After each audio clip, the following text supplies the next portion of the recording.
ఎలాంటి పరీక్ష ఎలాంటిదంటే శానం ఉండేయండి, శోధన చేత వస్తున్న అభ్యంతరాలు కావచ్చు, ద్వేషాలు కావచ్చు, మోసాలు కావచ్చు, శ్రమలు కావచ్చు, మరణాలు కావచ్చు. ఎందుకంటే ఇక్కడ వాటిని ఓర్చుకుంటేనే మనం పరలోకం నిత్యత్వం పొందుతాం, నిత్య జీవంలో బ్రతుకుతాం. అలా ఓర్చుకున్నాడు కాబట్టి, సహించాడు కాబట్టి యేసుక్రీస్తు ప్రభువారు నిత్యత్వంలోనికి వెళ్ళాడు. ఆయన లాంటివి మనకి ఇంకేమి రావు. ఆయనకి ఎలాంటివి వచ్చాయి? ఆ సిలువను ఎవడు భరించలేదంట, అలాంటి శ్రమ వచ్చింది ఆయన. ఆ సిలువలో ఆయన పడిన శ్రమ అసలు వర్ణింప సఖ్యము కానిది. ఆయన ఆ సిలువ ముందే ఆయన ప్రార్థన చేస్తే ఆయన చెమట రక్తముగా మార్చబడింది. అంత వేదన ఉంది ఆ సిలువలో అని ఆయనకు తెలుసు. చెమటనే రక్తముగా మార్చబడే అంత శ్రమని ఆయన భరించి మనల్ని సహించడం ఎలాగునో, ఓర్చుకోవడం ఎలాగునో, భరించడం ఎలాగునో, శోధనల్ని, అభ్యంతరాలని, దేశాలని, మోసాలని, మరణాన్ని జయించడం ఎలాగునో నేర్పించాడు యేసుక్రీస్తు ప్రభువారు. ప్రార్థన చేసుకుందాం. మహాపరిశుద్ధుడైన మా పరలోకపు తండ్రి, నీ కుమారుడైన యేసుక్రీస్తు నామంలో పరిశుద్ధాత్మ సహాయం చేత నీ పిల్లలని కుమారుడు యొక్క పునరుద్ధాన దినమున నీ మాటలు వినాలని తండ్రి, నీ మాటల్లో ఉండిన బలమును, శక్తిని పొందుకొని కుమారుడు రాకడకు సిద్ధపడాలని వెయిట్ చేస్తుండగా నీ ఆత్మ సహాయం ద్వారా నీ కుమారుడనైన నన్ను బలపరిచిన తండ్రి, మాతో మీరే మాట్లాడి నీ కుమారుడు రాకడకు మమ్మల్ని సిద్ధపరచవలసింది ప్రార్థిస్తూ, ముఖ్యముగా సిద్ధపరిచిన ఉపదేశాన్ని మీరు దీవించి ఆశీర్వదించండి. ఇది నీ పిల్లలకు దీవెనకరముగా, నీకు మహిమకరముగా, అనేకులకు దీవెనకరముగా దీని నుంచి నడిపించి మాయం పొందవలసింది ప్రార్థిస్తూ, మమ్మల్ని మేము తగ్గించుకుని నామను హెచ్చిస్తూ ఈ కొన్ని మనవులు నీ పాద సన్నిధిలో నుంచి నీ ప్రియ కుమారుడు, ఈ లోక రక్షకుడు మా ప్రభువైన యేసుక్రీస్తు ప్రభు వారి పేరటి ప్రార్థన సమర్పిస్తున్నాము తండ్రి. ఆమెన్. దేవాది దేవుడు, సర్వోన్నతుడు, సర్వాధికారి, సర్వశక్తిమంతుడైన దేవునికి మహిమ, ఘనత, ప్రభావం కలుగునుగాక. కూడుకున్న సహోదరి సహోదరులకు నా హృదయపూర్వక వందనాలు, శుభములు తెలియజేస్తూ ఉంటున్నాను. వాక్యంలోనికి వెళ్ళినట్లయితే ఈరోజు కూడా ఒక అంశాన్ని మనం మాట్లాడుకోవడానికి ప్రయత్నం చేద్దాం. అంశం యొక్క పేరు ఏంటంటే విశ్వాసానికి కలుగు పరీక్ష. విశ్వాసానికి కలుగు పరీక్ష ఎలాంటిది, ఎందుకు? ఆ పరీక్ష ఎలాంటిది, ఎందుకు అనేది మనము ఆలోచన చేద్దాము. విశ్వాసం అంటే తెలుసు కదా మీకు. క్రీస్తు మన కొరకు ఈ భూమి మీదకి వచ్చి తన ప్రాణం పెట్టి తిరిగి తండ్రి వద్దకు వెళ్ళాడు. మనము ఆయనను వెంబడిస్తే అలాగనే చనిపోయి తిరిగి లేచి ఆయన దగ్గరికి వెళ్తాం అనేది విశ్వాసం. మరి విశ్వాసమునకు పరీక్ష ఉందట. విశ్వాసమునకు పరీక్ష ఉందట. ఎందుకు ఆ పరీక్ష, ఎలాంటిది ఆ పరీక్ష అనేది మనం ఆలోచన చేద్దాం. ఎలాంటిది పరీక్ష? ఎలాంటిది అంటే శరీర సంబంధమైందా, ఆత్మ సంబంధమైంది? అంటే ఈ లోకంలో విశ్వాసం ఒక్కటే, కానీ అది రెండు రకాలుగా బైబిల్లో రాయించాడు దేవుడు. విశ్వాసం ఒక్కటే అని ఉంటుంది బైబిల్లో. ఎఫెసీ పత్రిక 4వ అధ్యాయంలో విశ్వాసం ఒక్కటే, బాప్తిస్మం ఒక్కటే, దేవుడు ఒక్కటే, ఆత్మ ఒక్కటే, ఇంకా నిరీక్షణ ఒక్కటే, ఇలాగున కొన్ని మాటలు ఎఫెసీ పత్రిక 4వ అధ్యాయంలో రాయబడుతుంది. అంటే విశ్వాసం ఒక్కటే, కానీ రెండు విధాలుగా విశ్వాసం మనకు కనబడుతుంది. ఎలా రెండు విధాలుగా అని మనం ఆలోచిస్తే, బైబిల్లో కనాను స్త్రీ తెలుసు మీకు. కనాను స్త్రీ యేసుక్రీస్తుని వెంబడిస్తూ, నా కుమార్తె చాలా జ్వరంతో బాధపడుతుంది, లేకపోతే దయ్యం పట్టి బాధపడుతుంది, ఆమెకు విడుదల ఇవ్వవా అని అడిగే క్రమంలో యేసుక్రీస్తు ప్రభువారు ఆమెతో మాట్లాడిన మాటలకు లోబడితే ఆయన ఒక మాట అన్నాడు, ఇలాంటి మాటలకు కూడా నువ్వు లోబడి నా యందు విశ్వాసం ఉంచావు కాబట్టి నీ విశ్వాసము గొప్పది. ఏమన్నాడు కనాను స్త్రీని? ఆమె విశ్వాసం చాలా గొప్పదిగా అన్నాడు. ఒకటైతే, రెండవది శతాధిపతి, నా దాసుడు రోగంతో బాధపడుతున్నాడు, లేకపోతే జ్వరంతో బాధపడుతున్నాడు, చచ్చేటట్లున్నాడు, కాబట్టి నువ్వు మాట మాత్రం సెలవి ఆడక్కడ స్వస్థపడతాడు, నువ్వు రావటానికి నా ఇల్లు యోగ్యమైంది కాదు అనేటట్లు ఆయన మాట్లాడతాడు. ఆ మాటను బట్టి యేసుక్రీస్తు ప్రభువారు పలికిన మాట ఏంటంటే, అబ్బా ఇలాంటి విశ్వాసం నేను ఇజ్రాయిల్లో చూడనే లేదు, చాలా గొప్ప విశ్వాసం అనేటట్లు ఆయనని పరామర్శించాడు. విశ్వాసం, నేను రెండు రకాల విశ్వాసాలు చెప్పడానికి ప్రయత్నం చేస్తున్నా, బాగా ఆలోచించాను. ఇది ఒక రకమైన విశ్వాసం. ఇది ఎలాంటిది అంటే శరీర సంబంధమైన విశ్వాసం అని అనొచ్చు. ఎట్లా అంటే ఒక స్వస్థత కొరకు దేవుడు దీన్ని స్వస్థపరుస్తాడు అని నమ్మే విశ్వాసము, ఇది ఒక రకంగా అయితే.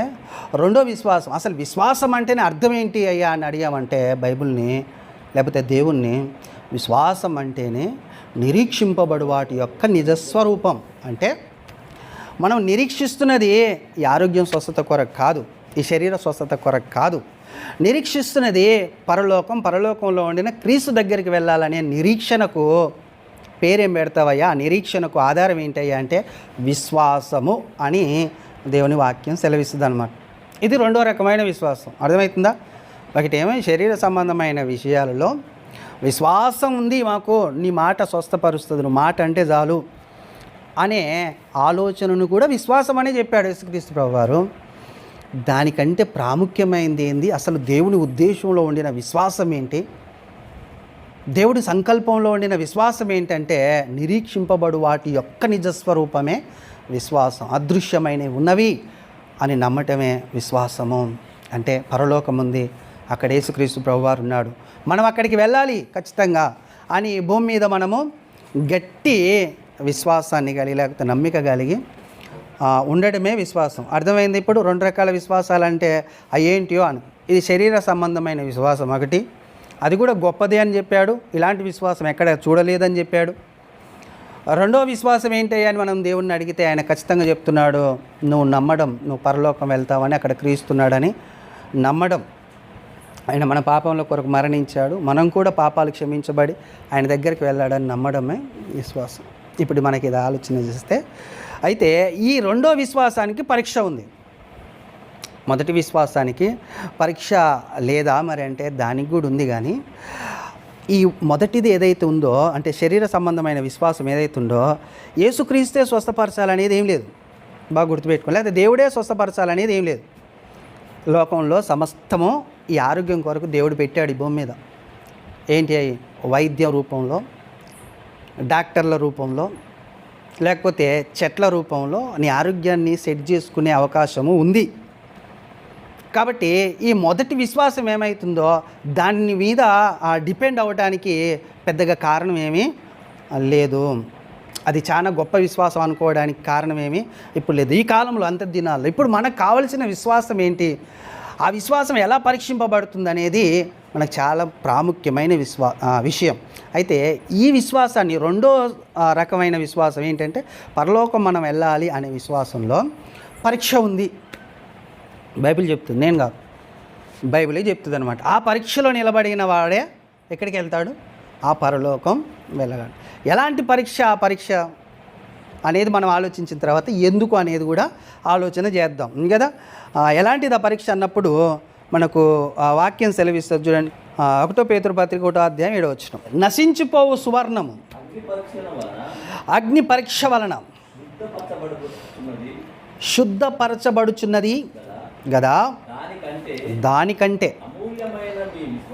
అమూల్యమైన మీ విశ్వాసం ఈ శోధన చేత పరీక్షకు నిలిచినదై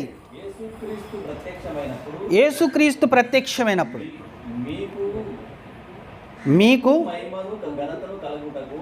మీకు మెప్పు ఘనత మహిమ కలుగుటకు కారణమవుతుంది. ఏంటిది కారణమవుతుంది? పరీక్ష అండి. విశ్వాసానికి కలుగు పరీక్ష ఉన్నదా అంటే ఈ వచనంలో ఉన్నది పరీక్ష. అది దేనికి అంటే యేసుక్రీస్తు రెండో రాకడలో మనం ఆయన దగ్గరికి వెళ్ళడానికి పరీక్ష ఉంది. ఆ విశ్వాసం ద్వారా ఏం పొందుకుంటాడట? మెప్పు మహిమ ఘనత మీకు కలగటానికి విశ్వాసానికి పరీక్ష ఉంది. ఉందా విశ్వాసానికి పరీక్ష? మరి ఎలాంటిది పరీక్ష? విశ్వాసానికి పరీక్ష ఉందని ఇక్కడ తెలుస్తుంది. ఆ విశ్వాసం ఎలాంటిదని చెప్తున్నాడు పేతురు గారు? ఎలాంటిదని చెప్తున్నాడండి? బంగారం కంటే అమూల్యమైంది. బంగారాన్ని ఒక పక్క, విశ్వాసాన్ని ఒక పక్క పెట్టి ఏది కావాలంటే ఏం కోరుకుంటారండి? బంగారం కోరుకుంటారు అందరూ, నిజం. విశ్వాసాన్ని కోరుకోరు. కానీ దానికంటే అమూల్యమైన విశ్వాసం అంటున్నాడు ఆయన. బంగారం కంటే కూడా అమూల్యమైంది విశ్వాసం. అది గుర్తుపెట్టుకోవాలి కదండి. అంటే బంగారం ఏమో క్షయమైంది, విశ్వాసము అక్షయమైంది. విశ్వాసమునకు కర్త, దాన్ని కొనసాగించువాడు క్రీస్తు. విశ్వాసం అంటేనే క్రీస్తు మాట కదండి. అలాంటి విశ్వాసాన్ని మనము పరీక్ష ఉంది. ఆ విశ్వాసానికి పరీక్ష ఉంది. ఆ పరీక్ష ఎలాంటిది? ఎలా ఉంటుంది ఆ పరీక్ష అంటే అక్కడ చెప్పాడు చూడండి, శోధనల చేత అన్నాడు కదా. అదే వచనంలో 7వ వచనంలో మీ విశ్వాసము ఈ శోధనల చేత పరీక్ష పరీక్షకు నిలిచినదై అన్నాడు. ఈ శోధనల చేత పరీక్షకు నిలిచినదై అంటే విశ్వాసానికి పరీక్ష ఉంది. ఎలా ఉందయ్యా అంటే శోధనల చేత ఉంటుంది. నిన్ను శోధించినప్పుడు ఆ శోధనలో నుంచి నువ్వు విజయం సాధించి ముందుకు వెళ్ళడమే పరీక్ష. ఆ పరీక్షని దేనితో పెడుతున్నాడు? శోధనతో పెడుతున్నాడు. శోధన కలగజేస్తాడు. ఏ విషయంలో శోధన, ఎలాంటి శోధన? మళ్ళా శరీర విషయంలో అని అక్కడికి వెళ్ళకండి. అందుకని మొదటినే దాన్ని నేనేం చేసిన కటింప్ చేసేసాను. ఆ విశ్వాసము పెద్ద గ్రేట్నెస్ ఏం కాదు. ఎందుకంటే ఆ శరీర సంబంధమైన ఈ భూమి మీద అన్నీ దొరుకుతాయి. మనం దొరికే ఎప్పుడు దేవుడు ఇయ్యాడు. బాగా గుర్తుపెట్టుకో, నీకు దొరికే ఎప్పుడు దేవుడు ఇయ్యాడు. ఎందుకంటే ఆల్రౌండ్ అవి నీకు ఇచ్చాను రా అంటాడు. నీకు తెలివి ఉంటే నేను చూసుకో అంటాడు. రెండవది మనకు ప్రాముఖ్యమైంది. ఈ మొదటి దాంట్లో ఎలాగనైనా గెలవచ్చండి. రెండో దాంట్లో గెలవడం చాలా కష్టం. ఎందుకు అంటే శోధన చేత ఆ పరీక్ష ఉంది. శోధన చేత ఆ పరీక్ష ఉంది. ఎలాంటి శోధన అనేది ప్రాముఖ్యం మనకి ఇప్పుడు. ఎలాంటి శోధన అంటే బైబిల్ చెప్తుంది చూడండి, మత్తయి సువార్త 24వ అధ్యాయము. ఈ శోధన ఎలాంటిదని మనం ఆలోచన చేస్తే మత్తయి సువార్త 24వ అధ్యాయము 9-13. అప్పుడు జనులు మిమ్మును శ్రమల పాలు చేసి చంపుతారు. మీరు నా నామము నిమిత్తము సకల జనముల చేత ద్వేషింపబడతారు. అనేకులు అభ్యంతరపడి ఒకనికి ఒకడు అప్పగించి ఒకనికి ఒకరు ఏమవుతారండి? ద్వేషింపబడతారు.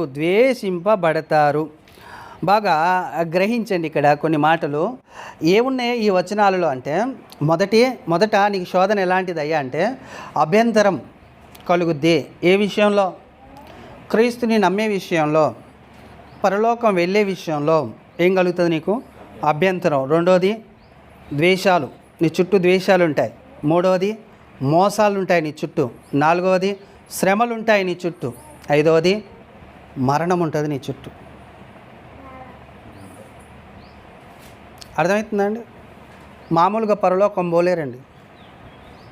మామూలుగా నమ్మాను అని శతాధిపతి నమ్మకం, లేకపోతే కనాను స్త్రీ నమ్మకమో, నా కుమార్తెకు స్వస్థత వస్తుంది, నా పనోడికి స్వస్థత వస్తుందని నమ్మకమే ఆ గొప్ప విశ్వాసం అయితే మరి ఇవన్నీ ఎక్కడ పోవాలి? శోధింపబడే ఈ శోధన వలన మీరేమవుతారు?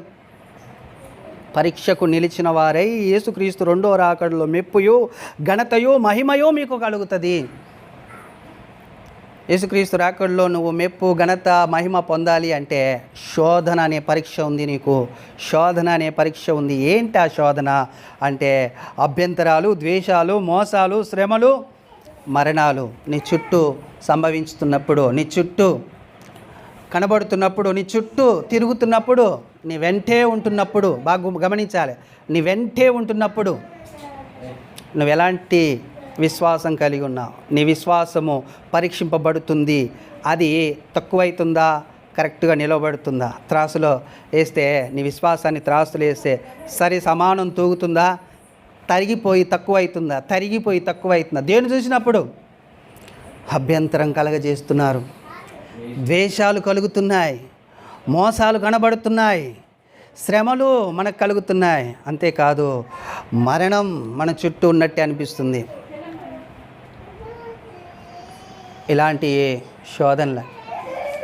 ఇలాంటి శోధనలకు నిలిచిన వాడైతే వాడు యేసుక్రీస్తు రెండో రాకడలో ఎత్తబడతాడు. ఎత్తబడి ఏమవుతాడు? ఎత్తబడి మెప్పు, మహిమ, ఘనత పొందుతాడు. అంతేనే కదండి? ఈ ఉదాహరణగా మనం తీసుకుంటే ఇవి బైబిల్లో రాయించాడండి. యేసుక్రీస్తు రెండో రాకడలో ఇలాంటివి జరుగుతాయా? మరి ఈ మోసాలు కనబడతాయా? అంతేకాకుండా అభ్యంతరాలు కనబడతాయా? ద్వేషాలు కనబడతాయా? శ్రమలు కనబడతాయా? మోసాలు కనబడతాయా? మరణాలు కనబడతాయా అంటే కనబడతాయి. కనబడవు? తప్పకుండా కనబడతాయి. ఎలా కనబడతాయి? మన చేతుల్లోనే కనబడుతుంది. చేతులు కనబడుతుంది. ఇప్పుడు ఎలా? సోషల్ మీడియా, ప్రింట్ మీడియా కదండి. వార్తలు చదువుతున్నప్పుడు చేతులతో పట్టుకొని పత్రికలు చూస్తున్నప్పుడు ఏం కనబడుతున్నాయి? ఎన్ని మోసాలు, అభ్యంతరాలు, మరణాలు కదా. ఇవన్నీ జరుగుతుండే దేవుడు ఎక్కడ పోయిండో, దేవుడు ఏం చేస్తుండో అని అభ్యంతరాలు కలుగుతాయి. ఒకవేళ అభ్యంతరాలని దాటి దాటితే ద్వేషాలు కనబడుతుంటాయి, ఆ ద్వేషాలని దాటితే మోసాలు కనబడతాయి, మోసం దాటితే శ్రమలు కనబడతాయి, శ్రమలు దాటితే చివరికి మరణం కనబడుతుంది.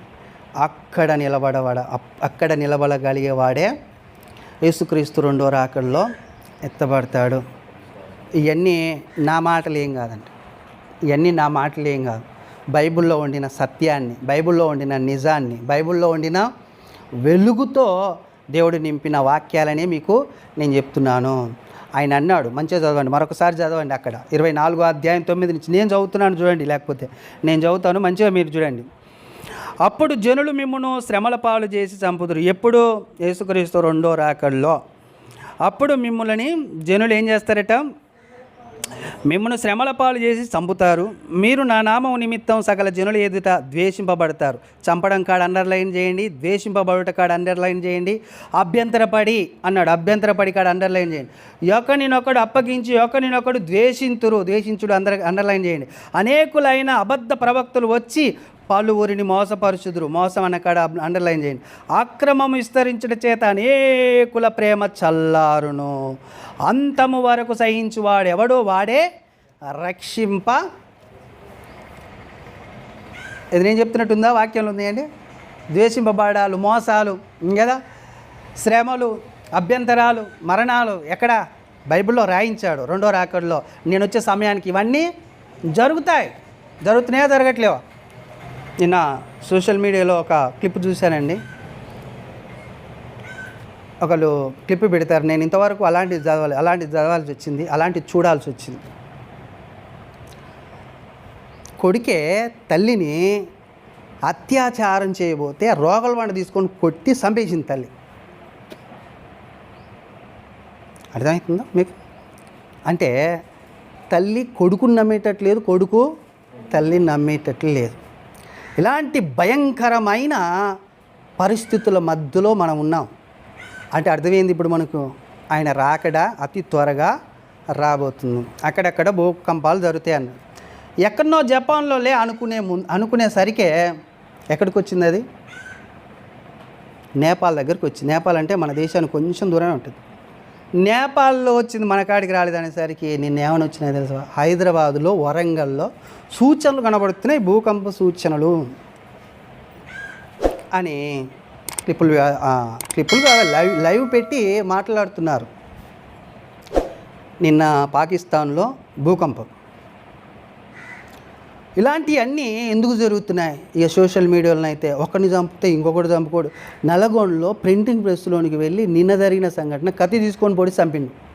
2 వ్యక్తులు పోయి ఎందుకు చంపిరో తెలియదు. మొన్న ఒక తల్లి 3 పిల్లల తర్వాత ఇంకొక ఆయనని నమ్మి ఈ 3 పిల్లల్ని తాగి బాగా చీర ఉరిపెట్టి చంపేసింది. 3 పిల్లల్ని ఆమెకు ఉరి శిక్ష విధించింది కోర్టు.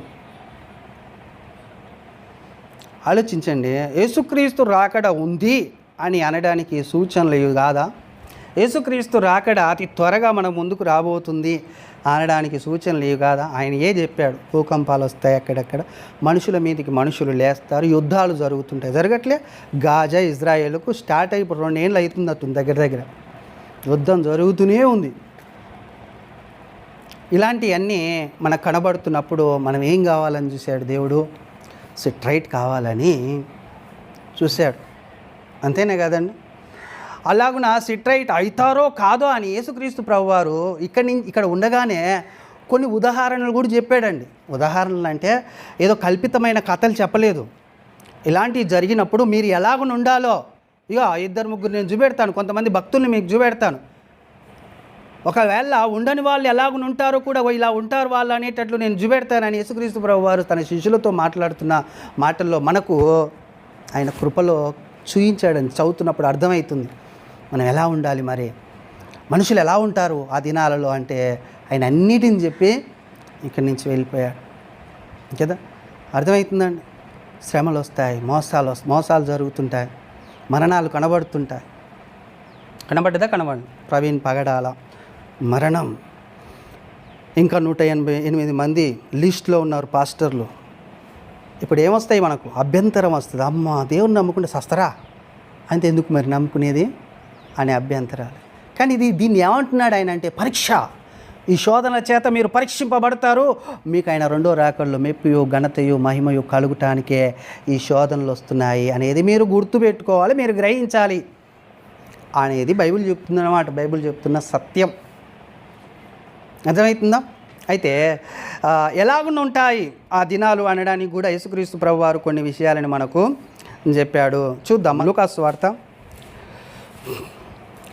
విశ్వాసం కోల్పోవడానికి కారణాలు ఏంటి, ఈ రెండో రాకడలో విశ్వాసం కోల్పోవడానికి కారణాలు ఏంటి అని మనం ఆలోచిస్తే లూకాసు సువార్త 17వ అధ్యాయము 26-30. నోవాహు దినములలో జరిగినట్లు మనుష్య కుమారుని దినములోను జరుగును. నోవాహు ఓడలోనికి వెళ్ళిన దినము వరకు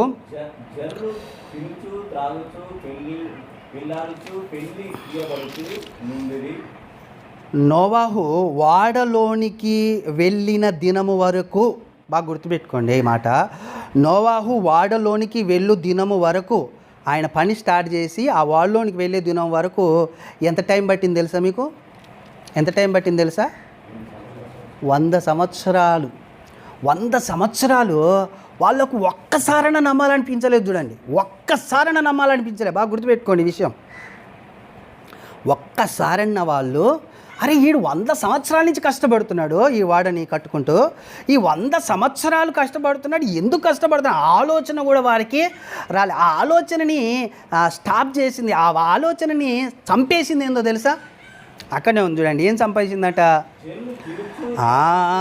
ఆలోచనని చంపేసింది ఏందయ్యా అంటే, జనులు తినుచు త్రాగుచు పెండ్లాడుచు పెండ్లికి ఇయ్యబడుచు నుండిరి, అంతలో జలప్రళయం వచ్చి వారందరినీ నాశనము చేసెను. సరే అండి, వాళ్ళకు ఈ దేవుడు ఏదైతే చెప్పాడో ఆ స్థితి వస్తుందో ఏమో. ఏం చెప్పాడు దేవుడు? ఈ భూమి మీదకి జలప్రళయం రప్పించబోతున్నా నేను, కాబట్టి నోవాహు నువ్వు వాడకట్టు, బోధించు, చెప్పు, అందరికీ చెప్పుకుంటూ నువ్వు వాడగట్టు అని చెప్పాడు. వాడగడుతూనే ఉన్నాడు, అందరికీ చెప్తూనే ఉన్నాడు. కానీ ఎవ్వరూ వినలేదట. అభ్యంతరానికి కారణం ఏంది? వినకపోవడానికి కారణం ఏందంటే తిండి. వాళ్ళు తినుచు త్రాగుచు ఏం చేస్తూ పెళ్ళాడుచు పెళ్ళిళ్ళకి ఇచ్చుచు ఈ పనిలో ఉండిపోయారనమాట దొరలు. ఈ పనిలో ఉండిపోయి ఈ నోవాహుని కానీ నోవాహు వాడ చేస్తున్న 100 సంవత్సరాలని గమనిస్తలేరు. ఇంకా మీదంగా ఆయనని ఏపో వేస్ట్గా అది ఇది అని ఇష్టం వచ్చినట్లు ఆయనడు చేస్తుడు. ఆయన పట్టించుకోకుండా ఆయన పని ఆయన చేసుకుంటూ వెళ్ళిపోయాడు అనమాట. అర్థమైతే అభ్యంతరం దేనికి వస్తుంది అంటే, బాగా వినండి, తిండి. అందుకనే ఒక సహోదరుడా నీ దేవుడు ఎవరు అని నేను మాట్లాడి యూట్యూబ్లో పెట్టాను, అది వినండి. దాని ద్వారా అసలు దేవుడు ఎవరో తెలుస్తుంది. మనకు దేవుడు ఎవరు అంటే మనం ఏ ఆలోచనలో ఉన్నామో అంటే ఆ వీడియోని వింటే మనకు తెలియజేస్తుంది. కాబట్టి వీళ్ళకి ఇప్పుడు దేవుడు ఎవరు అంటే వీళ్ళే దేవుళ్ళు, వీళ్ళ ఆలోచనలు వీళ్ళకే దేవుడు అన్నమాట. వీళ్ళు ఏం చేస్తున్నారు? తాగుతున్నారు, తింటున్నారు. ఈ తాగడం తినడం ఏమన్నా మంచిదా అంటే మీరు బాగా ఆలోచించండి. ఈ శరీరం పుట్టింది మొదలుకొని మరలా చచ్చే వరకు ఎంత తిన్నా కానీ ప్రయోజనం ఏమీ లేదు. అందుకనే శరీరం నిష్ప్రయోజనమైంది రా అన్నాడు దేవుడు. ప్రయోజనం లేదు నువ్వు ఎంత తిన్నా కానీ, నువ్వు తర్వాత మరలా మట్టిలో మట్టి అయిపోవాల్సిందే ఖచ్చితంగా. తిండి వల్ల ఏమీ లాభం. ఇక తాగుడు అంటావా? నేను ఇప్పుడు చెప్పాను కదా, తల్లి మీద అత్యాచారం చేశాడు కుమారుడు, వాడు తాగుడుకు బానిసయ్య చేశాడట. తాగుడు వలన ఏమన్నా లాభం ఉందా అంటే నాశనమే ఉంది కానీ లాభం ఏమీ లేదు. ఆలోచించండి. తాగుడు వల్ల ఎన్ని శ్రమలున్నా ఎంత నాశనం ఉందనేది బైబిల్ చెప్పిందండి. అయినా కానీ ప్రవీణ్ పగడాల చావు కారణం ఏందని చెప్పి తెలుసా? నిన్న పోలీసులు చావు అది త్రాగుడు, డ్రింక్ అండ్ డ్రైవ్ వలన చచ్చిపోయాడు ఆయన. తాగి డ్రైవ్ చేయడం వలన చచ్చిపోయాడు ఆయన అని పోలీసులు స్టేట్మెంట్ ఇచ్చేశారు. చూశారండి ఏం జరుగుతుంది?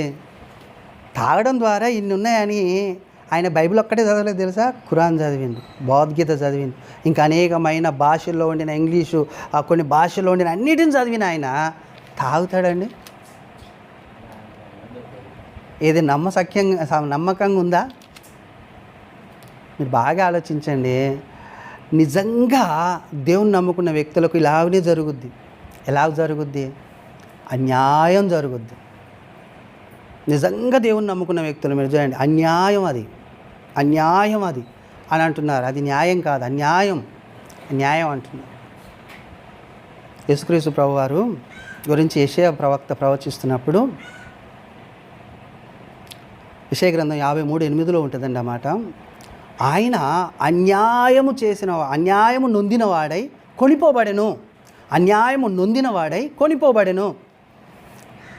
ఈ ప్రవీణ్ పగడాల కేసులో ఎప్పుడైతే ఈ రిజల్ట్ వచ్చిందో వెంటనే ఆ మాట గుర్తొచ్చింది నాకు. ఈయన అన్యాయం చేయబడిన వాడై కొనిపోబడెను. అక్కడ ఆ మాటకు ఇక్కడ ఈ మాటకు సెట్ అయిపోయింది అనిపించింది. ఎంత అన్యాయం చూడండి. దేవుని యొక్క విధి ఏందో తెలుసండి, ఈ లోకంలో అన్యాయంగా నువ్వు మేలు చేసి కీడు అనుభవించాలి అనే ఉద్దేశాలు దేవుని ఉన్నాయి. ఎందుకంటే ఈ కొద్ది కాలపు ఎన్నతగని శ్రమలని నువ్వు చూడకు, నీకు తరతరాలు యుగాలు నిత్యం నాతో ఉండే భాగ్యం నీకు దొరుకుద్ది. ఈ విధిలో నువ్వు జయించి విధిని గెలిచి నా దగ్గరికి రా అని అన్నాడండి దేవుడు. మనం బైబిల్ని సరిగ్గా ఆలోచిస్తే, మొన్న సహోదరుడు అన్నారు ఆయన చనిపోయింది న్యాయమే, దేవుని ఆలోచన ప్రకారం ఆలోచిస్తే ఆయన న్యాయంగానే చనిపోయాడు అన్నాడు. అవును, ఆయన న్యాయంగానే చనిపోయాడు. అది దేవుడి దృష్టిలో న్యాయం, మన దృష్టిలో ఏదది అన్యాయం. కానీ నువ్వు ఎప్పుడు ఇబ్బంది పడాలంటే మేలు చేసి ఇబ్బంది పడాలి, మేలు చేసి శ్రమ పడాలి, మేలు చేసి అభ్యంతరాలు తెచ్చుకోవాలి నువ్వు. అప్పుడు ఏమవుతుందంటే దేవునికి అది హితం అవుద్ది, దేవునికి అది ఇష్టం అవుద్ది, దేవునికి అది మేలు అవుద్ది. ఆయనకు ఒక విధి ఉందండి, అది మానవ ఆలోచనలకు అందదు. అది మానవుల ఆలోచనలకు వ్యతిరేకంగా ఉంటుంది దేవుని విధి. అది గ్రహించక మనుషులందరూ తొందరపడుతున్నారు ఈ భూమి మీద. తొందరపడి మాటలు జారుతూనే ఉన్నాయి, కొంతమంది జారుతూనే ఉన్నాయి. మేము ఒకప్పుడు రౌడీలం, మరలా అలా మారితే కత్తి పట్టుకున్నామంటే ఇప్పుడు ఓడు క్రైస్తవులే అంటున్నారండి. ఇప్పుడు అలా అనడానికి ఏం లేదు. ఇప్పుడు నీ దేవుడు బలవంతుడు, నీ దేవుడు శక్తివంతుడు, నీ దేవుడు సకల సృష్టిని సృష్టించిన రాజు అని నీకు తెలిసిందనుకో, నీ హృదయంలో ఉందనుకో, ఆ బొమ్మ ఆ ఊహ ఉందనుకో నీ హృదయంలో, ఆయనే పట్టించుకోకుండా సైలెంట్గా ఉన్నప్పుడు మనుషులం ఏం చేస్తాం మనం చెప్పండి? ఆయనే పట్టించుకునే ఒక రోజు వస్తుంది. ఆ రోజు మెప్పు కలుగుద్ది నీకు, ఘనత కలుగుద్ది నీకు, మహిమ కలుగుద్ది అంటున్నాడు ఆయన రెండో రాకడలో. నువ్వు ఈ శోధనని జయించితివా, ఈ పరీక్షలో నిలవబడితివా, నీకు మెప్పు ఘనత మహిమ కొద్ది కాలం అంటుంటేనే ఏమవుతుంది? కాలం వెనుకకు పోతూనే ఉంది. మనం ముందుకు వెళ్తూనే ఉన్నాం. దేవుని దగ్గరికి పోయే సమయము దగ్గరికి వస్తుంది. మనకు ఆనందించి సంతోషించి గంతులు వేసే ఆలోచన అదండి. ఈ లోకంలో అన్యాయం జరిగినప్పుడు బాధపడవలసిన అవసరం ఏం లేదు. అన్యాయం జరిగిన ఆ పరిస్థితిని ఏం చేయాలంటే చేతులెత్తి ప్రార్థించు, దేవా ఈ స్థితిని నువ్వు దీవించు, ఈ స్థితికి కూడా నీ రాజ్యంలో స్థానం ఇవ్వు, ఈ పరిస్థితులను నువ్వు బాగు చేయని ప్రార్థించేవాడు వాడు క్రైస్తవుడు, వాడు నిజమైన క్రైస్తవుడు. సనుగులు సంశయాలు మాకు అది జరిగింది ఇది జరుగుతాయనే చెప్పాడు ఆయన. మొదట మీకు ఏం చెప్పాడు? మనకు శ్రమలు అనుభవించి ఏడికి వెళ్ళాలి? పరలోకం వెళ్ళాలి. మనం శ్రమలు అనుభవించి పరలోకం వెళ్ళాలని పౌలు గారు మొదటనే సంఘాలకు చెప్పుకుంటూ వెళ్ళాడు. వాటికి సిద్ధపడితేవా యుగాల ఆ లైఫ్ దొరుకుద్ది, సిద్ధపడకపోతేవా అక్కడ కూడా యుగాలు దొరుకుతుంది, కానీ అది నరకం అయి ఉంటుంది కదా అండి. గెలుపు ఆటములు ఇక్కడ లేవు, ఎన్నోసార్లు చెప్తుంటాను. ఇప్పుడు ప్రవీణ్ పగడాల ఓడిపోయినట్టు ఏం కాదు, అన్యాయం చేయబడిన వాడైనట్టు ఏం కాదు. రేపు ఒక రోజు తీర్పు ఉంది, తప్పకుండా వస్తుంది. ఇంకా దేవుని ఉద్దేశం ఏముందో తెలియదు. ఇలాగనైతే తీర్పు వచ్చింది కదా, ఈ తీర్పును మార్చగల సామర్థ్యం కలిగిన రాజు దేవుడు మనకు కదా. ఆయన మార్చేస్తాడు, ఆయన చేతిలో అధికారం ఉంది. కాబట్టి ఆలోచన చేయాలి. ఈ తిండి విషయంలో, ఈ తాగుడు విషయాన్ని ఆలోచించుకున్నారు. ఆయన కోటీశ్వరుడు. తినడానికి తాగటానికి కానీ, పక్కన నలుగురిని పెట్టుకుంటానికి కానీ, సుఖంగా కారులో పోవడానికి కానీ ఇష్టపడలే. కష్టపడతా నేను అనుకున్నాడు, నలుగురికి చెప్తా అనుకున్నాడు. అలా ఉండాలండి వాస్తవానికి ఆలోచన చేస్తే. అందుకని యేసుక్రీస్తు ప్రభువారు అభ్యంతరాలు ఎలా వస్తాయి తెలుసా? పక్కోడు తింటున్నాడు, తాగుతున్నాడు, మంచిగా ఉంటున్నాడు, సుఖంగా ఉంటున్నాడు. వాడు మంచి బండి, మంచి కారు కదా, మంచి బిల్డింగు, ఇవన్నీ ఉంటున్నాయి వాడికి. మా బతుకులేంది ఇలా ఉన్నాయి, మా స్థితి ఏంది ఇలా ఉంది, ఇదేంది మేము అన్యాయం చేయబడ్డామేంది లోకం. ఇలాంటివి రావద్దండి. ఇలాంటివి వచ్చాయి అనుకో, నువ్వు విశ్వాసంలో లేవు, ఆ పరీక్షలో నేను నిలబడలేదు, అసలు నువ్వు పక్కకున్నావు ఆ పరీక్షలో నుంచి. ఎప్పుడైతే ఇవి నాకు వచ్చేయే, ఇది నాకు రావలసిందే, ఇలాగ నేను మరణించవలసిందే అని నువ్వు ఖచ్చితంగా నిలబడ్డావు అనుకో, అద్భుతం అన్నట్టు నీ జీవితం. అది కోరుకుంటున్నాడు దేవుడు. విశ్వాసమునకు పరీక్ష ఎందుకయ్యా? ఎలాంటిదా పరీక్ష? విశ్వాసమునకు ఈ పరీక్షలో, ఈ శోధనలో నిలబడకుండా అభ్యంతరాలు ఏంటయ్యా అంటే చెప్తున్నాడు. తినుచు త్రాగుచు నోవాహు దినములో 100 ఏండ్లకు కూడా ఎవడు కూడా గ్రహించలేదు, ఎవడు కూడా ఆలోచించలేదు. ఏమని? ఇది నిజమేమో అన్న ఆలోచన కూడా వారికి రాలేదండి. ఎంత ఎంత ఆలోచన నాశనం చేసింది చూడండి. ఏంటిది? తిండి, తాగుడు, తిండి, పెళ్లి చేసుకుంటూ పెళ్ళి. ఎంతకాలం ఇది? ఎంతకాలం ఇది? 80 సంవత్సరాల అభ్యంతరాన్ని మనకు ఉండడానికి వీలు లేదా? 80 సంవత్సరాన్ని పక్కకు దూచేస్తే 1000 కోట్ల సంవత్సరాలు మన ముందుంది జీవితం. ఆ జీవితం కొరకు మనము ముందుకు సాగవలసిన వారు. ఇంకో కొంచెం కిందికి రండి. ఇంకొక ఆయన గురించి చెప్తాడు.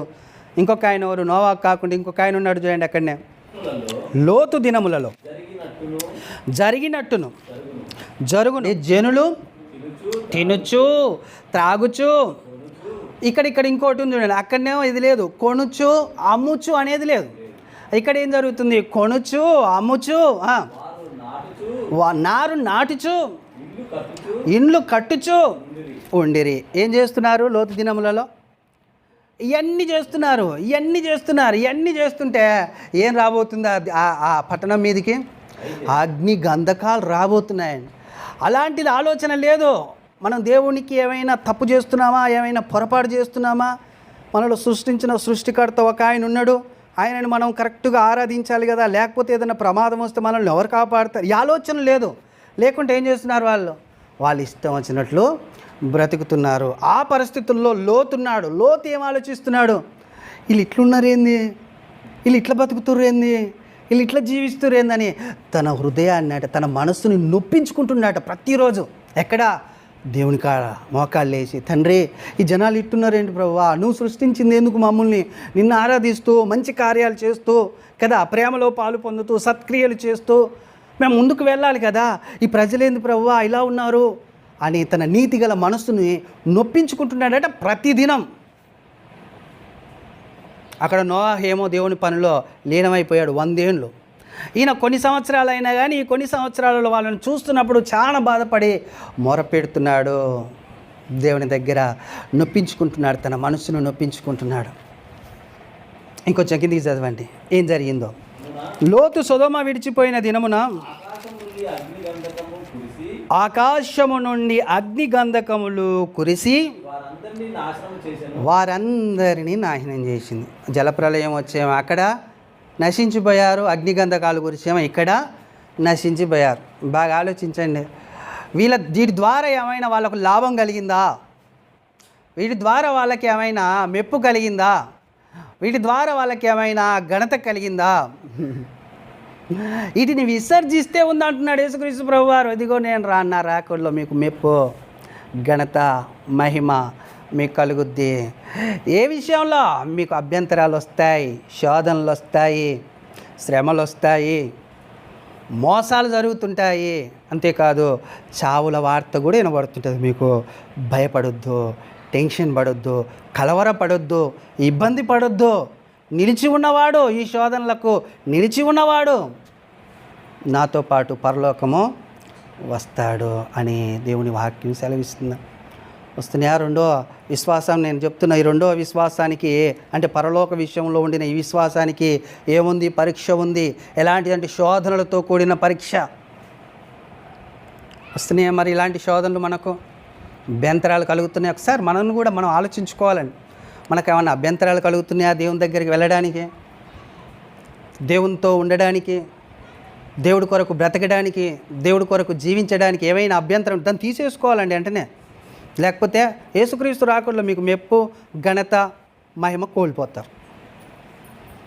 ఆ పరీక్షలో నిలబడడానికి ప్రయత్నం చేయాలి.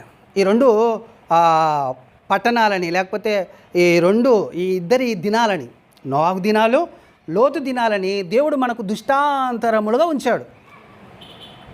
అర్థమవుతుందా? అక్కడ ఉన్న జనుల లెక్కన మీరు ఉండొద్దు. అలాగుండేనే ఉంటారు చుట్టుపక్కల ఉన్నవారు. కానీ నన్ను నమ్ముకున్న బిడ్డలు, లేకపోతే విశ్వసించే బిడ్డలు ఎలా ఉండాలి అని అంటే వాటిని అభ్యంతరాలయ్యి తొలగించుకొని నిలబడితే నోవాహు ఏమయ్యాడు? నీతికి వారసుడు అయ్యాడట. నోవాహు ఏమయ్యాడండి? హెబ్రీ పత్రిక 11వ అధ్యాయము 7వ వచనం. విశ్వాసమును బట్టి నోవాహు అది వరకు చూడని సంగతులను బట్టి దేవుని చేత హెచ్చరింపబడి భయభక్తులు గలవాడై తన ఇంటి వారి రక్షణ కొరకు వాడము సిద్ధం చేసెను. అందువలన అతడు లోకం మీద నేరస్థాపన చేసి విశ్వాసమును బట్టి కలుగు నీతికి చూశారండి, విశ్వాసమును బట్టి కలుగు నీతికి ఏమయ్యాడటిన వారసుడయ్యాడండి. ఎవరు? లోతు కాదండి, నోవాహు గారు. జలప్రలయం నుంచి తప్పించబడమే కాదు, తన కుటుంబాన్ని కాపాడుకోవడమే కాదు, అంతేకాదు హెచ్చరింపబడ్డాడట. దేవుని చేత ఏం పడ్డాడు? హెచ్చరింపబడ్డాడు. అంటే హెచ్చరించడం అంటే ఏంటండి? చెప్తే వినకపోతోలని హెచ్చరిస్తారు. బాగా గుర్తుపెట్టుకోండి. అంటే నోవాహు కూడా మొదట చెప్తే ఇన్లే, హెచ్చరింపబడ్డాడు అని రాయబడింది అక్కడ. హెచ్చరించిన తర్వాత హెచ్చరికను విని తీసుకొని పోయి ఆయన వాడని కట్టి 100 ఏళ్ళు కట్టాలంటే ఎవడైనా కానీ వింటాడా అండి? 100 ఏళ్ళు నీ పనిలో ఉంటే నా పనిలో కూడా చూడాలి మరే అని అంటాం మనం. రివర్స్, మనం నీ పనులు నువ్వు చూసుకుంటున్నట్టు. బాగా గుర్తుపెట్టుకోండి ఒక మాటని నేను చెప్తున్నాను. మీ బలము చేత శక్తి చేత ఏది కాదు. నీ బలము నీ శక్తి మట్టిలో కలుస్తుంది, లేపటి రోజు మట్టిలో కలుస్తుంది. అది ఉండేది కాదు. నీ బలము నీ శక్తిని ఎప్పుడు ఆధారం చేసుకోవద్దు. దాన్ని నీ బలం నీ శక్తినే కాదు, నీ భర్త బలాన్ని, నీ కొడుకుల బలాన్ని, నీ బిడ్డల బలాన్ని, ఎవ్వరి బలాన్ని నువ్వు ఆధారం చేసుకోవడానికి బైబిల్ని బట్టి చెప్తున్నానండి. నా మీద మీరు రాలేయకండి. బైబిల్ని బట్టి చెప్తున్నాను నేను. నా ఆత్మ ద్వారానే సమస్త కార్యాలు నేను చేస్తాను అని చెప్పాడు ఆయన. కాబట్టి ఎవరి బలాన్ని చూసి మనము అనుకోవడానికి వీల్లేదు. ఇంకొకటి, నీకు వచ్చే పరిస్థితిని కూడా ఆయన మీద నెట్టడానికి వీల్లేదు. దాన్ని నేను ఎదుర్కొంటానా దేవుడి సహాయంతో, లేకపోతే ఆపేయాలి, వదిలేసేయాలి. దాన్ని దేవుడు చూసుకుంటాడా, లేకపోతే ఎవరి ద్వారానే చూసుకుంటాడు. గుర్తుపెట్టుకోండి, మనం ఏదో చేస్తున్నామని అస్సలు అనుకోవద్దు. అన్నీ చేసేది ఆయన ఆత్మ. ఈ భూమి మీద ఆ ఆత్మ కార్యాలే జరుగుతున్నాయి. తెలియక మనము అనుకోవడం తప్ప ఏమీ ఉండదు అనేది మనం ఆలోచన చేసుకోవాలి. అర్థమవుతుందండి? హెచ్చరింపబడి ఏం చేశాడు ఆయన? ఆ దేవుని పనిని చేసి నీతికి వారసుడయ్యాడట. విశ్వాసాన్ని బట్టి నీతికి వారసుడయ్యాడు. విశ్వాసాన్ని బట్టి నీతికి వారసుడు కావాలి నువ్వు కూడా అనేది దేవుడి ఉద్దేశం. అర్థమవుతుందా? నీతికి వారసులం మనం, అంటే దేవుని వారసులం మనం, దేవుని కుమారులం మనం. అదనమాట. ఏం జరిగింది మరి ఆ కాలంలో? ఏం జరిగిందంటే 2వ పేతురు పత్రిక 2వ అధ్యాయం 5వ వచనం చేయండి. ఇదొక హెచ్చరికగా మనకు ఉంచాడు దేవుడు. ఆ నోవాహు కాలంలో ఏం జరిగిందో అది ఎవరికి హెచ్చరికనో దేవుడు చెప్తున్నాడు చూడండి. 2వ పేతురు పత్రిక 2వ అధ్యాయం 5వ వచనం. 2వ పేతురు పత్రిక 2వ అధ్యాయం 5వ వచనం. మరియు ఆయన పూర్వకాలమందున్న లోకమును విడిచిపెట్టక భక్తిహీనుల ప్రపంచం మీదికి జలప్రలయం రప్పించి అప్పుడు నీతిని ప్రకటించిన నోవాహు 7 కాపాడెను. మరియు చాలండి, తర్వాతకి వస్తుంది. అయితే 7 ఆయనతో పాటు కాపాడాడు. జలప్రలయం వచ్చింది. ఎవరి మీదకి వచ్చింది? భక్తిహీనుల ప్రపంచం మీద. బాగా గుర్తుపెట్టుకోండి, దేవుడు నాశనం చేస్తున్నది ఏదైనా కానీ అక్కడ నీతిమంతుల్ని తప్పిస్తాడు. అర్థమవుతుందా మీకు? ఎందుకు తప్పించాడు? హెచ్చరిక పొంది ఆ హెచ్చరిక ప్రకారం పనిచేశాడు ఆయన. ఆ పని చేసినప్పుడు లోకం మీదకి రాబోతున్న శోధన కాలంలో నేను తప్పిస్తానని కూడా దేవుని వాక్యము ప్రకటన గ్రంథంలో 3వ అధ్యాయంలో రాయించాడని. నా వాక్యం విషయమై మేము ఓర్పు కలిగి ఉన్నావు కాబట్టి లోకం మీదకి వస్తున్న శోధనలో నుంచి నేను నిన్ను తప్పిస్తాను. పాత నిబంధనలు యెషయా గ్రంథం 26లో కూడా ఉంది. ఏమని తెలుసా? ఎవని మనసు నా మీద ఆనుకొనును వాణ్ణి పూర్ణ శాంతి గలవాడిగా నేను కాపాడుతాను. నోవా కాపాడబడ్డా? కాపాడబడలేదు. నోవాకు రక్షింపబడ్డా? రక్షింపబడలేదు. మనం ఆలోచన చేస్తే ఇక 2 పేతురు పత్రిక 2వ అధ్యాయం 6వ వచనం చూడండి. మరియు ఆయన సొదొమ గొమొర్రాలను పట్టణములను భస్మం చేసి ముందు భక్తిహీనులైన వారికి దుష్టాంతరములుగా ఉంచుటకై వారికి నాశనం విధించి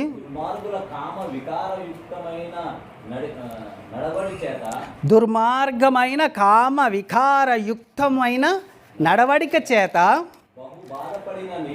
చూసారండి, బహు బాధపడిండంట. ఆ పరిస్థితులను చూసి ఆయన వాళ్ళు చేస్తున్న స్థితులను చూసి బహు బాధపడిన లోతుని ఏం చేశాడు? అక్కడి నుంచి తప్పించాడు. అక్కడ నోవా కుటుంబాన్ని, నోవాహుని తప్పించాడు. ఇక్కడ లోతునే తప్పించాడు. కుమార్తెలను కూడా తప్పించాడని రాయించలేదు. ఎందుకండి? కుమార్తెలు ఖరాబ్ అయిపోతారని తెలిసే దేవుడు రాయించలేదు బైబిల్లో కదండి. కుమార్తెలు ఖరాబ్ అయిపోయారు. తల్లి వెనకకు తిరిగి ఆమె కూడా ఖరాబ్ అయిపోయింది. కానీ నోవా కుటుంబాన్ని కాపాడుకున్నాడు, తను కూడా కాపాడబడ్డాడు. లోతు కంటే నోవా గ్రేట్ అనిపిస్తుంది నాకు వీళ్ళిద్దరు విషయాలలో చూస్తే నేను కదండి. కుటుంబం ముఖ్యం. కుటుంబాన్ని కాపాడుకోవాలి. కుటుంబం రక్షణలో ఉంచుకోవడానికి చాలా ప్రయత్నం చేయాలి. అవసరమైతే త్యాగం చేయాలి కుటుంబం కొరకు. మన కుటుంబం అంతా త్యాగం అంటే ఏదో సావాలను బతకాలను కాదండి. నీ టైంని దేవునికి ఇచ్చి మోకరిస్తే దేవుడు తప్పకుండా ఏం చేస్తాడు? దేవుడు తప్పకుండా సహాయము చేస్తాడు. కుటుంబాన్ని రక్షణలోనికి ఉంచుతాడు. కానీ నిర్విచారణ చేత ఈ పట్టణం ఏమైపోయింది? సహాయం అంటే అన్ని సమృద్ధిగా ఉండి సహాయం చేయలేకపోవడం ద్వారా కూడా ఇబ్బంది వచ్చింది ఆ పట్టణానికి అనేది మనము చూస్తున్నాము కదండి. అయితే ఈ పట్టణాలని పూర్వకాలమే ఈ పట్టణాలను బట్టి హెచ్చరించాడండి దేవుడు. ఏమో మనకు దుష్టాంతరంగా మనకు పెట్టాడు. ఈ యూదా పట్టణాన్ని కూడా హెచ్చరించాడు. ఆ మాటను చూద్దాం. ఆమోసు గ్రంథం 4వ అధ్యాయం 11వ వచనంతో, దేవుడు సొదొమ గొమొర్రాలను బోర్ల దూసి నాశనము చేసినట్లు నేను మీలో కొందరిని నాశనం చేయగా మీరు మంటలలో నుండి తీయబడిన కొరవులైనట్టు తప్పించుకొంటిరి. అయినను మీరు నా తట్టు తిరిగిన వారు కారు. చూసారండి, సొదొమ గొమొర్రాని పెట్టి మిమ్మల్ని నేను ఎన్నోసార్లు నాశనం చేశాను. ఇదిగో అది నాశనం అయింది కదా, అట్నే మిమ్మల్ని నాశనం చేస్తా అంటే నాశనం చేసినా కానీ వీళ్ళు ఏం చేస్తున్నారట? మారతలేరట. నాశనం చేసినా కానీ అందులో నుంచి తప్పించుకోవడానికి చూస్తున్నారు. కానీ ఆ శిక్షలో నుంచి తప్పించి, మొన్న చెప్పాను నేను, ఐగుప్తుకి వెళ్ళారు. బబులోను దేశం వెళ్ళమంటే ఐగుప్తుకి వెళ్ళారు. అలాగున్న తప్పించుకొని కొరిమి అంటే కట్టె సగం కాలి పక్కకేస్తాం చూడండి. అలాగున్న పక్కకేసినట్టు వీళ్ళు పక్కకి వెళ్ళిపోతున్నారు. కానీ అందులోనే కాలి మేము నాణ్యత కలిగి ఉంటాము అనే ఆలోచన వస్తలేదన్నమాట. ఇలా తప్పించుకుంటున్నారు. అంటే అగ్నిగంధకాల మీద వాళ్ళ మీదనే అగ్నిగంధకాలు కురిపించి నాశనం చేశాడు. కొలిమిలో ఇలనేసాడు. యూదా జనాంగాన్ని కొలిమిలో వేశాడు. బబులోను సామ్రాజ్యం వేరు, కానీ కొలిమి అన్నమాట అది. ఆ కొలిమిలో నుంచి కొంతమంది కొరకంచులు తప్పించుకున్నట్టు, కొరకాసులు అంటాం చూడండి మనం, ఆ కొరకాసులు తప్పించుకున్నట్టు ఐగుప్తుకి వెళ్ళారనమాట. మీరు మారతారేమో అని నేను శిక్షిస్తే మీరు ఏమయ్యారు? తప్పించుకొని పక్కకి వెళ్ళిపోతున్నారు. కానీ మారేటట్లయితే లేరు మీరు అన్న ఆలోచనని ఎవరికి చెప్తున్నాడు? యూదాకు చెప్తున్నాడు. అందుకని యూదా పట్టిన ఎజికేలు గ్రంథంలో నీ చెల్లె అయిన సొదొమ, నీ అక్క అయిన సోమరోని కంటే ఎక్కువ పాపం చేస్తున్నావు, ఎక్కువ దోషం చేస్తున్నావు నువ్వు అనేటట్లు హెచ్చరించాడనమాట. పూర్వకాలం నోహావు దినములని, అంతేకాకుండా లోతు నివసించిన సొదొమ గొమొర్రా పట్టణాలు అనేకులకు దుష్టాంతరములుగా, అనేకులకు హెచ్చరికగా ఉంచాడు దేవుడు. ముఖ్యంగా క్రైస్తవులమైన మనకు హెచ్చరికగా ఉంచాడు. యేసుక్రీస్తు రాకడలో ఏ అభ్యంతరం లేకుండా మనం ఎత్తబడాలి అని అంటే ఈ పట్టణాలను మనం జ్ఞాపకం చేసుకొని బ్రతుకుతుండాలి భూమి మీద. ఇదే విశ్వాసమునకు కలుగు పరీక్ష అనేది మనము ఆలోచన చేయాలి. ఈ శోధనలో నుంచి తప్పించబడాలంటే ఈ ధ్యానిస్తుండాలి మనం. భక్తులు ఏం చేశారు, వాళ్ళు ఎలా బ్రతికారనేది మనం ధ్యానిస్తే అన్నది. ఈ వాక్యం చదువుతుంటే నీకు వచ్చే శ్రమ, అభ్యంతరాలు, మోసాలు ఇట్లన్నిటిలోంచి ఏం కలుగుతుంది? నీకు నెమ్మది కలుగుద్ది, సమాధానం కలుగుద్ది అనేది మనము జ్ఞాపకం చేసుకోవాలి. ఇంకదండి. అయితే రెండవది మనం చూసినట్లయితే ఇది మనకు కూడా ఈ శోధన, ఈ మరణాలు అనేది దేవుడు కొన్నిటిని తెలియజేశాడండి. ప్రకటన గ్రంథంలో మీకు మొన్న చెప్పాను, అంతిపయ అనేటి ఆయనని చంపేశారు. పెర్గమే సంఘంలో అంతిపయ అనేటి ఆయనని చంపేశారు. చంపేసినప్పుడు వీళ్ళని చంపేశారు, మనల్ని కూడా చంపుతారేమో అని విశ్వాసాన్ని వదిలిపెట్టలేదట. వాళ్ళు వదిలిపెట్టక ఏం చేశారు? గట్టిగా నిలబడ్డారు, గట్టిగా పట్టుకున్నారు, విశ్వాసాన్ని గట్టిగా పట్టుకున్నారు. విశ్వాసాన్ని వదిలిపెట్టొద్దండి, విశ్వాసాన్ని కాపాడుకున్నాడు పౌలు గారు.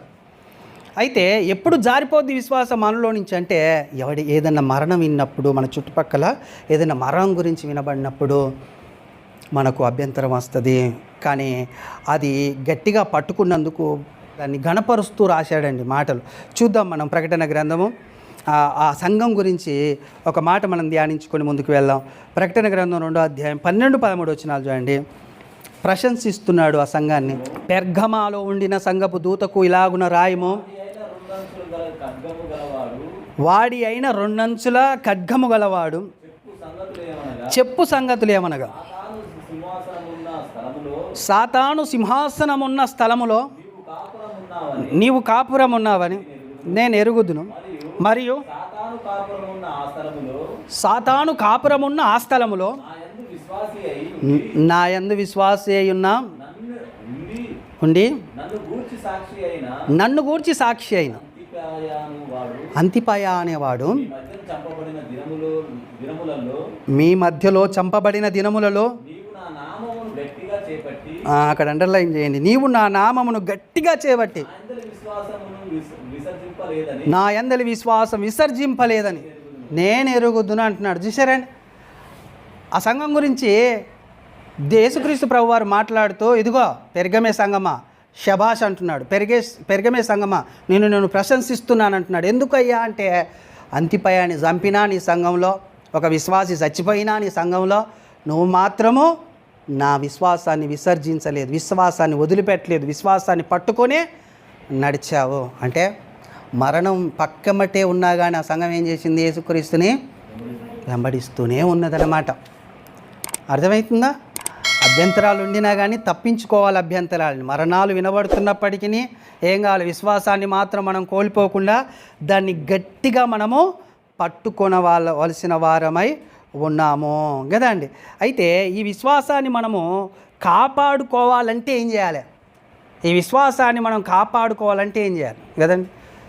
విశ్వాసం పరీక్ష ఎలాంటిదయ్యా అంటే, చాలా విషయాలు చూసాం. అభ్యంతరాలు, ద్వేషాలు, మోసాలు, శ్రమలు, మరణాలు వస్తాయి. అలాంటిది విశ్వాసానికి వచ్చే శోధన, పరీక్ష కదా.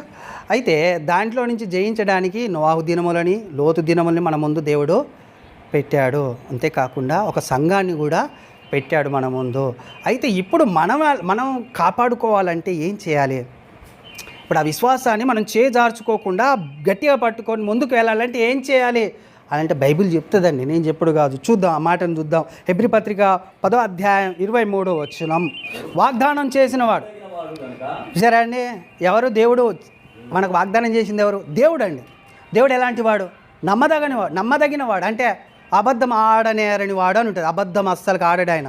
మనకు వాగ్దానం చేసింది. ఏమని చేశాడు? నిత్య జీవం ఇస్తానన్నదే నీకు నేను చేసిన వాగ్దానము. ఆ వాగ్దానం చేసిన వాడు ఎలాంటి వాడు అంటే నమ్మదగిన వాడు. గనుక మన నిరీక్షణ విషయమై బాగినాడు మనము ఒప్పుకొనినది, మెప్పుకొనినది నిశ్చలముగా పట్టుకుందాము. కొందరు మానుకొనుచున్నట్టుగా ఏం చేయాలి? విశ్వాసాన్ని గట్టిగా మనం పట్టుకోవాలని అంటే ఇక్కడ రాయించాడు చూడండి. కొందరు మానుకొనున్నట్టుగా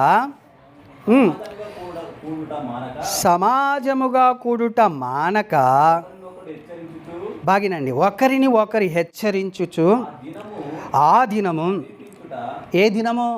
యేసుక్రీస్తు 2వ రాకడి దినం. ఎంత దూరం ఉంది? దగ్గర ఉన్నట్టు అనిపిస్తలే ఇప్పుడు ఈ వాక్యనాలన్నిటిని చూస్తుంటే మనకు ఇప్పుడు దగ్గరగా ఉన్నట్టు అనిపిస్తుంది. అంటే ఆయన దినం సమీపించుట మీరు చూసిన కొలది మరీ ఎక్కువగా, అంటే మరీ ఎక్కువగా ఎలాగ చేయాలి? మరీ ఎక్కువగా కూడుకోవాలి.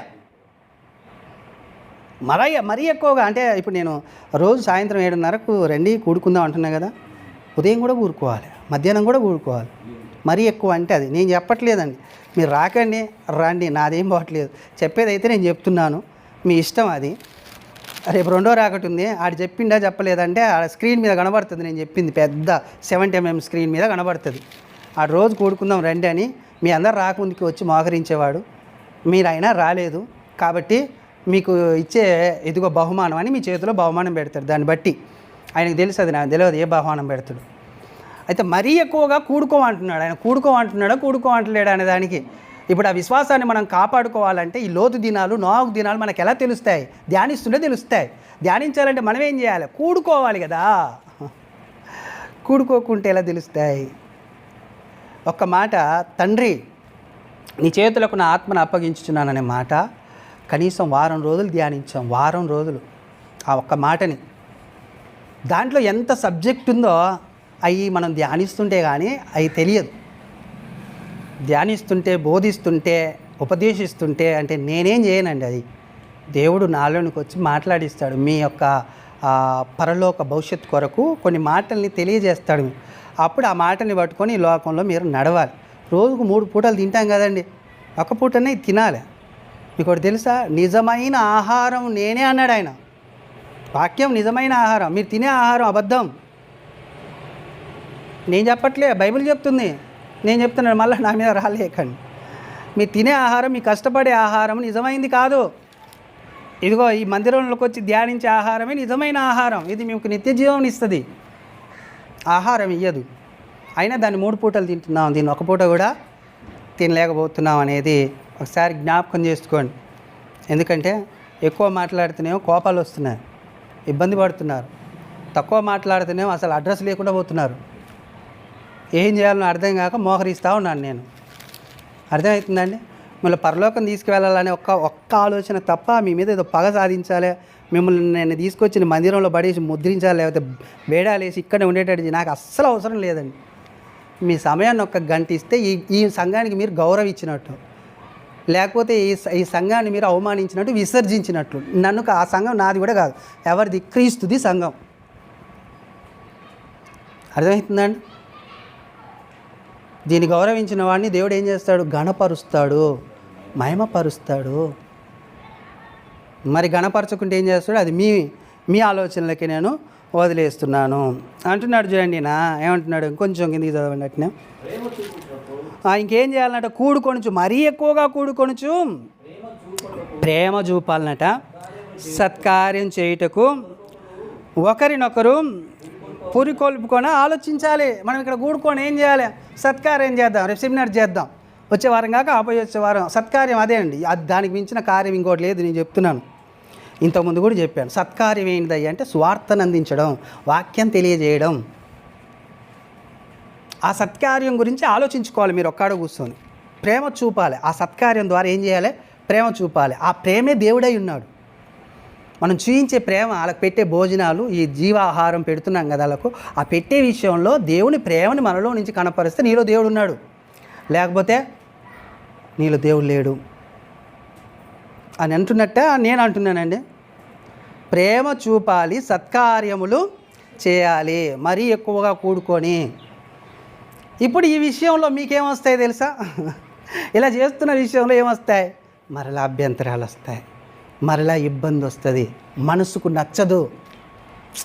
నీ మనసు మొత్తం అటే లాగుతుంటుంది. ఈ చేస్తే ఏమొస్తుంది? ఆడిపోతే 500 వస్తాయి, 1000 వస్తాయి, 2000 వస్తాయి, 3000 వస్తాయి. మరలా శరీర సంబంధమైన ఆహారం తినటానికి, తాగటానికి కదండి, దీనికే కదా అవి వస్తాయి అన్నమాట. అవి వస్తాయి. కానీ వాటిని ఆలోచిస్తే, వాటిని నువ్వు వెంబడిస్తే ఏం కోల్పోతావు తెలుసా? ఏలే స్థితి కోల్పోతావు. నువ్వు ఒక దినం అట ఏలేటానికి నిన్ను పెట్టాడట దేవుడు. ఏం పెట్టాడు దేవుడు? ఏలేవాడిగా నిన్ను ఉంచాడు. ఎప్పుడు ఏలేవాడిగా ఉంచాడు? చూడండి, ఒక మాటని మనం చూడడానికి ప్రయత్నం చేద్దాం. 2 తిమోతి పత్రిక 2వ అధ్యాయం 12వ వచనం. సహించిన వారమైతే ఆయనతో కూడా ఏలుదు. బాగినండి, ఇక్కడ సహించిన వారమైతే ఏం సహించాలి? అభ్యంతరాలు, ద్వేషాలు, మోసాలు, శ్రమలు, మరణాలు, వీటిని సహించిన వారమైతే ఏం చేస్తామట? ఏలుతామాట, ఏలుతాం. ఎవరితో పాటు? ఆయనతో పాటు ఏలుదుము. ఆయనను ఎరగమంటే మనలను ఆయన కూడా ఎరుగనను. అర్థమవుతుందండి?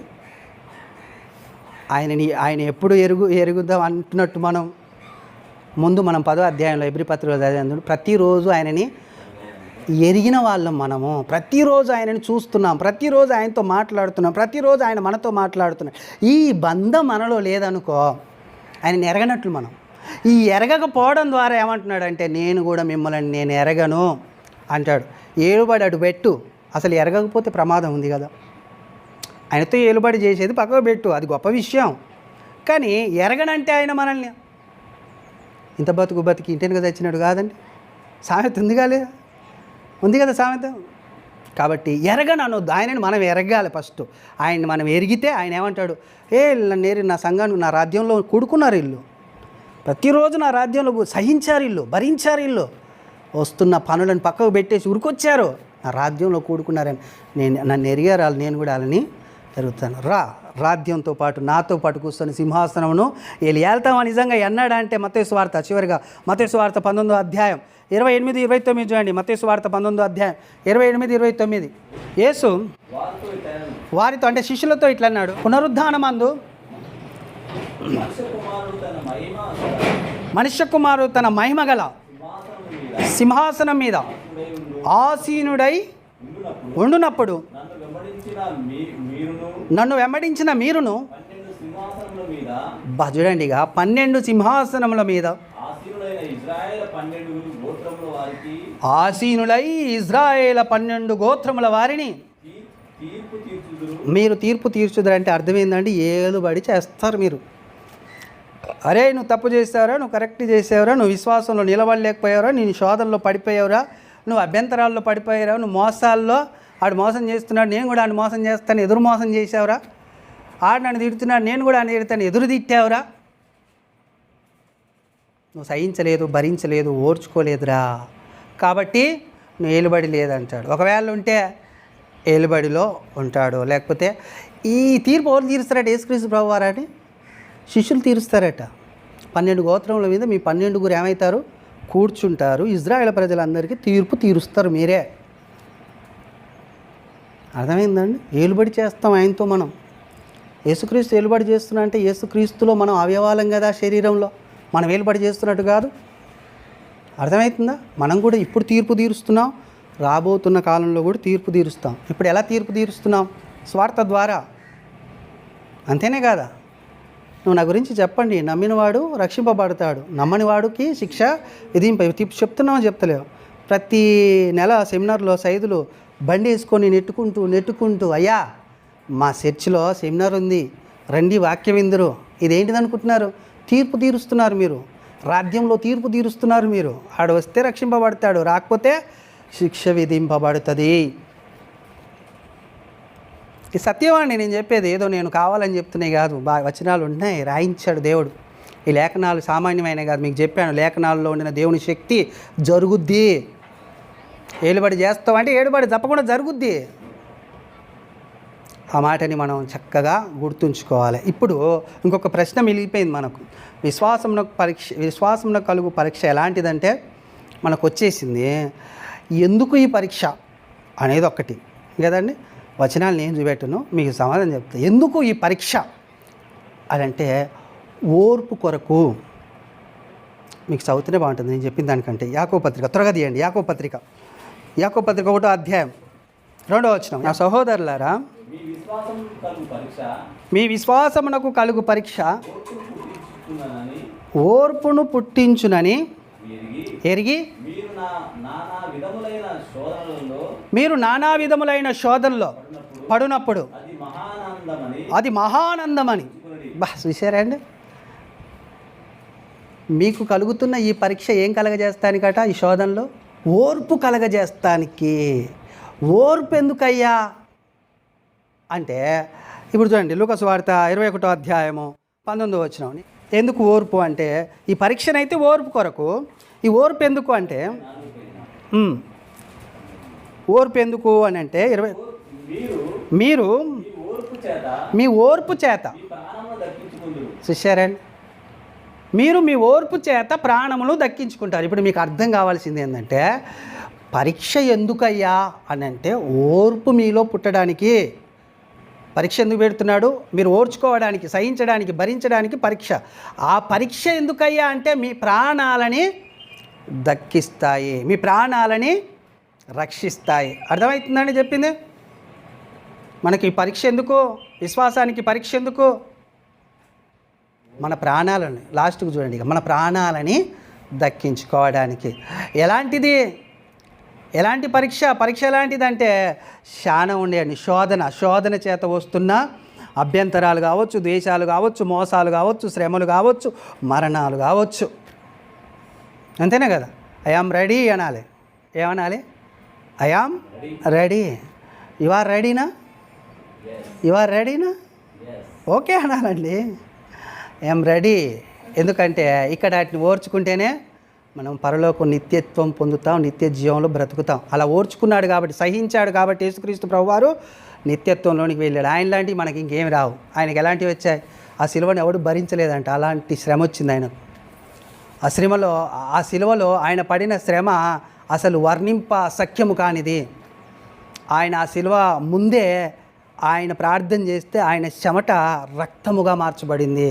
అంత వేదన ఉంది ఆ సిలువలో అని ఆయనకు తెలుసు. చెమటనే రక్తముగా మార్చబడే అంత శ్రమని ఆయన భరించి మనల్ని సహించడం ఎలాగునో, ఓర్చుకోవడం ఎలాగునో, భరించడం ఎలాగునో, శోధల్ని, అభ్యంతరాలని, దేశాలని, మోసాలని, మరణాన్ని జయించడం ఎలాగునో నేర్పించాడు యేసుక్రీస్తు ప్రభువారు. కాబట్టి మనము అలాగున ఉండి ముందుకు కొనసాగుదాం. ఈ మాటలు దేవుడు దీవించి మన హృదయంలో ఉంచునుగాక. ఆమేన్. ప్రార్థన చేసుకుందాం. తలలో